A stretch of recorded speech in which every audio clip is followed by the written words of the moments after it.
My name is Vicky Campo. Today we're here at the Capitol with ACLU Smart Justice campaign to try and persuade our legislators to pass smart justice reforms.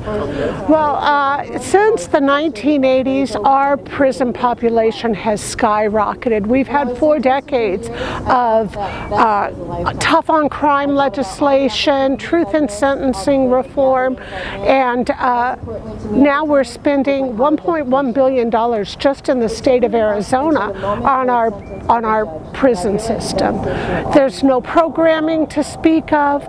There's no what programming there is available to just a very limited number of inmates. There's no reentry programming. 10 years ago, my son was in college. He got involved with a young high school girl, and when they had sex, he was facing potentially 110 years in prison. It's overkill. If he would have gotten a year in prison and a year of probation, I would have said, fair enough. I don't condone his actions, but his punishment so far exceeded the gravity of his crime. He's on lifetime probation in the sex offender registry, and his punishment will just never be over. So I'm here today to stand with ACLU,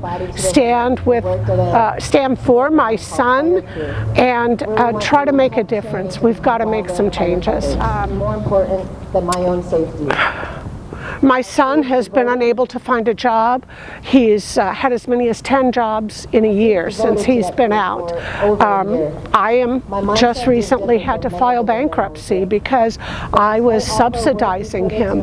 And so instead of him in his senior year in college being able to graduate and become a productive member of society, he's now a drain on our system. He can't contribute economically.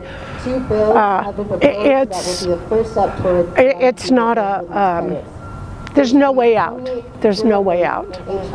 You can get involved by talking to your legislators.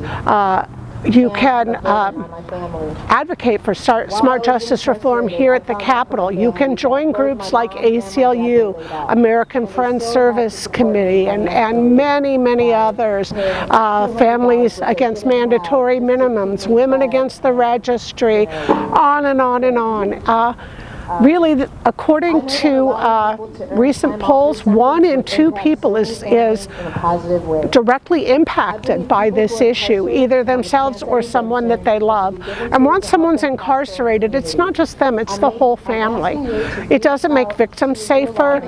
So if you'd like to get involved, talk to your local legislator and just write them a quick email that says, we support justice reform, we support sentencing reform.